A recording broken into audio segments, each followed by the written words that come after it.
immolé à l'agneau immolé. Les ténèbres ont reculé devant l'œuvre de la croix,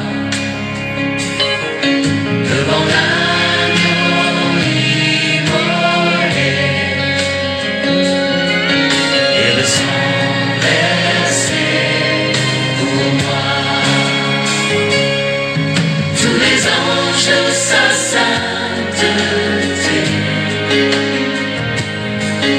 l'univers crie sa majesté,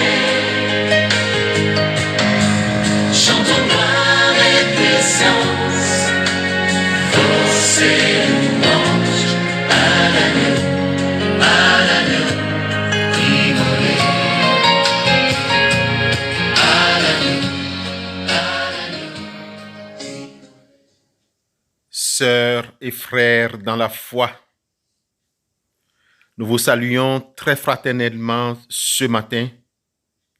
Recevez la grâce de notre Seigneur Jésus-Christ et l'amour du Père. Amen.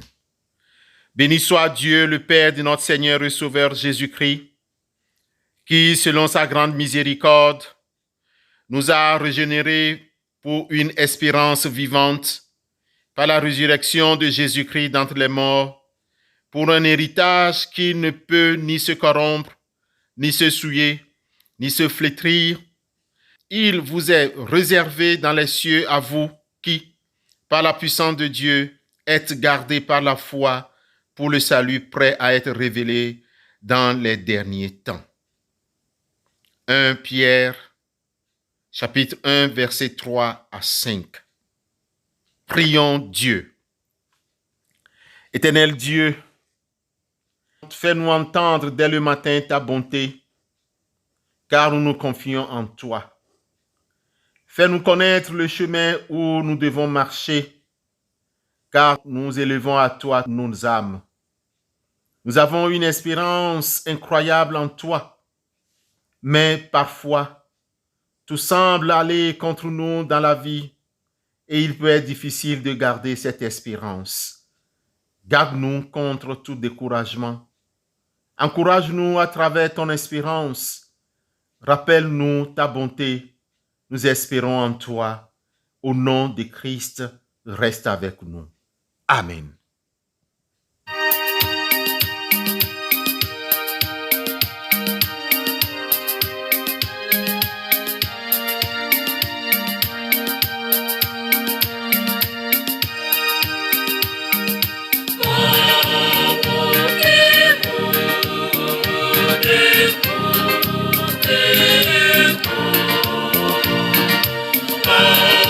Pour nous, c'est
Bien-aimés dans le Seigneur, l'Évangile de Jésus-Christ selon Jean, chapitre 10, fera l'objet de notre méditation ce matin.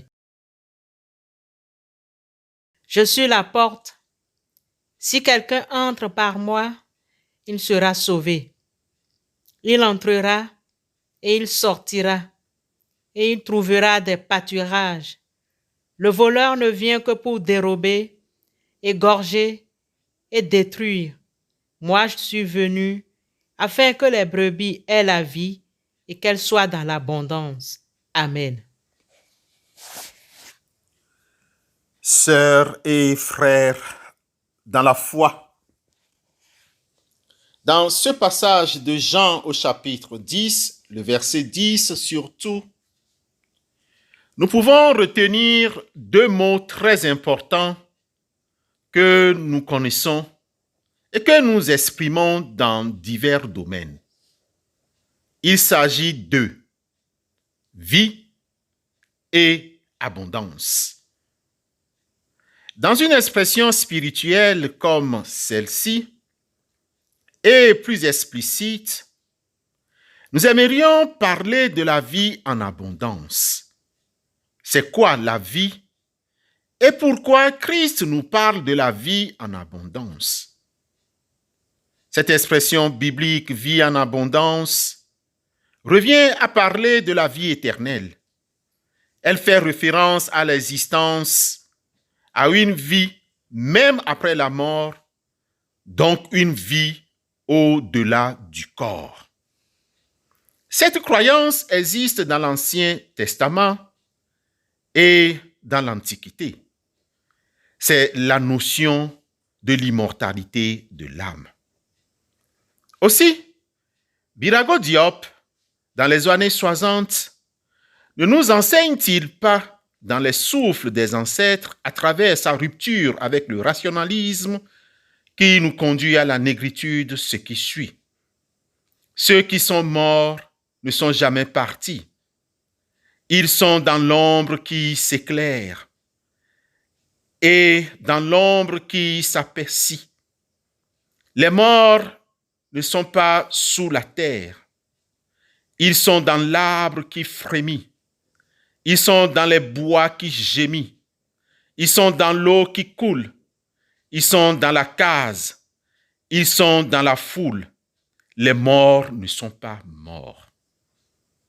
Comme bon Africain et chrétien, le concept de la vie éternelle n'est pas nouveau à la tradition africaine. Et l'Évangile n'est pas venu pour l'abolir, mais pour concrétiser la vie en abondance. La vie éternelle très précieuse à nos ancêtres africains. Quel sens donner à cette concrétisation christologique? Bien-aimés dans la foi, tous les êtres créés vivent par la volonté et par la puissance de Dieu. Ils bénéficient de la vie du Fils de Dieu, quelle que soit leur aptitude, leur talent, leur capacité. Ils sont remplis de vie par la source de toute vie. Le Christ est la source, la fontaine de la vie. Seul celui qui possède l'immortalité, qui demeure dans la lumière et dans la vie, pouvait déclarer: j'ai le pouvoir de donner la vie et j'ai le pouvoir de la reprendre. Jésus a été doté du pouvoir de donner l'immortalité, alors que nos ancêtres matérialisent la vie éternelle. Christ est venu perpétuer et une fois pour nous sauver. La vie dont il fait don à l'humanité, il a reprise et l'a redonnée à cette humanité. Je suis venu, dit-il, afin que les brebis aient la vie et qu'elles soient dans l'abondance. Tous ceux qui sont en Christ sont un par la foi en lui, ont le privilège de posséder la vie qui produit la vie éternelle. Parce que je vis, vous vivrez vous aussi, a dit le Christ. Le Christ devient un avec l'humanité, afin que l'humanité puisse devenir une en esprit et en vie avec lui. En vertu de cette union et conformément à la parole de Dieu, sa vie devient la vie de ses enfants. Il dit aux pécheurs, « Je suis la résurrection et la vie. » Jean 11, 25. Le Christ considère la vie comme un sommeil où tout est silence, ténèbres et repos. Il en parle comme si elle ne durait qu'un instant. Quiconque vit et qui croit en moi, déclare-t-il, ne mourra jamais. Jean 11, verset 26. Et pour le croyant en Christ, la mort importe peu. Pour lui, mourir n'est que dormir. Une puissance semblable à celle qui a ressuscité le Christ ressuscitera son Église et la glorifiera en tant qu'épouse du Seigneur au-dessus de toutes les dominations, de toutes les puissances, de tout nom qui est prononcé non seulement en ce monde, mais aussi dans les parvis célestes. Comme elle sera radieuse au matin de la résurrection, la victoire des saints qui dorment. Bien-aimé, celui qui atteste ces choses dit, « Je suis la résurrection et la vie. Celui qui croit en moi vivra, quand même il sera mort. Et quiconque vit et croit en moi ne mourra jamais. » Mon frère, ma sœur, crois-tu cela? Mon frère, sœur dans la foi, ensemble, répondons alors comme Martha. Oui, Seigneur, je crois que tu es le Christ, le Fils de Dieu qui devait venir dans le monde. Jean 11, 27. Viens, donne-nous cette vie en abondance. Amen.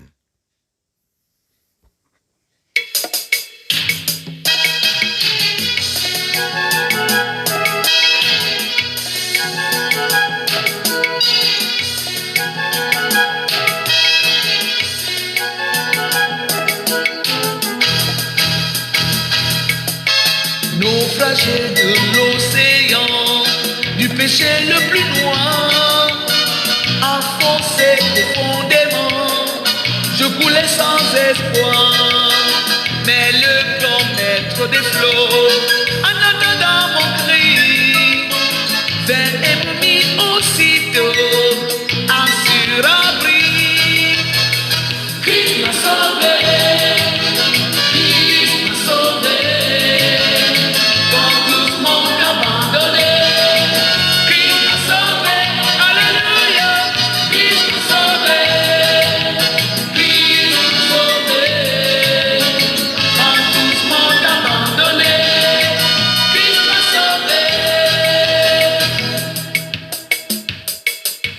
Vous qui êtes en danger, Jésus peut vous sauver, pour toujours vous relever des flots noirs du péché, lui de l'océan vainqueur.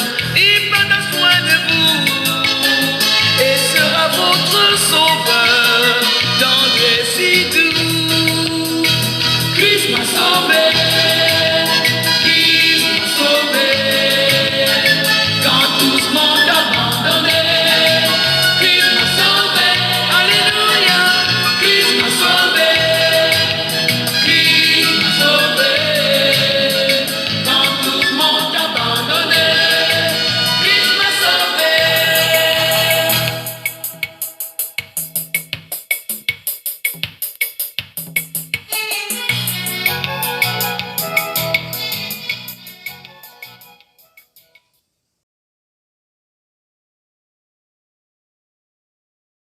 Prions Dieu.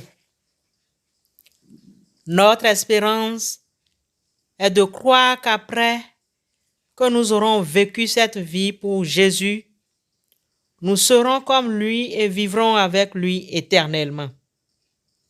C'est pourquoi nous vivons à ta suite, Seigneur. Auprès de toi, nous avons un refuge sûr.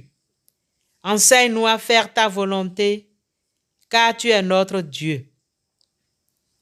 Que ton bon esprit nous conduise sur la voie droite au cours de cette journée. À cause de ton nom éternel, rends-nous la vie. Sauve-nous par ta main droite et exauce-nous. Viens nous aider contre notre adversaire.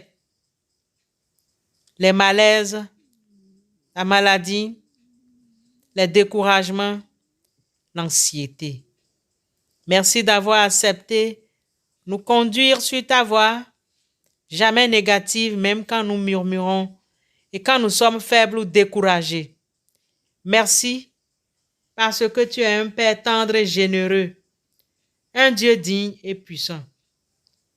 Transforme le mal en bien, car tu es au contrôle de notre vie. Nous te présentons les populations en guerre civile, celles qui vivent les divisions politiques ou ethniques de leurs dirigeants.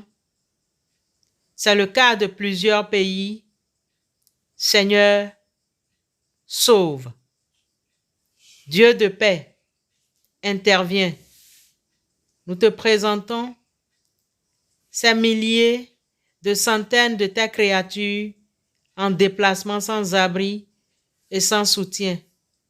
Touche les cœurs des dirigeants afin qu'il y ait un compromis pour la paix durable. Nous prions pour l'amour de Christ, pour qu'il t'accepte comme Seigneur de paix qui aime ses créatures. Amen.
Écoutons l'exhortation et recevons la bénédiction de la part du Seigneur. Le voleur ne vient que pour dérober, égorger et détruire.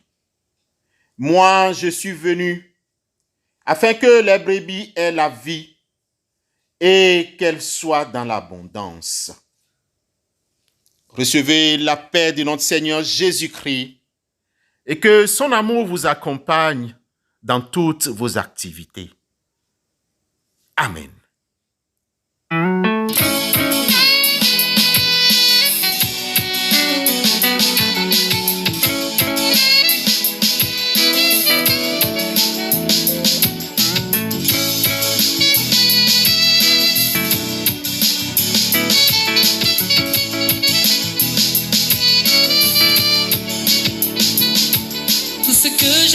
De moi-même a échoué. Les projets que j'ai formés ont foiré. Car manquer de ta faveur, Seigneur, c'est avancer sûrement vers le malheur. Oh, oh, oh. Oh, si ce n'est pas ta grâce, Seigneur, comment la victoire? Si ce n'est pas ta grâce, Seigneur, comment serais-je vainqueur? Oh, oh, oh. Je puis tout par celui qui me fortifie. Je puis tout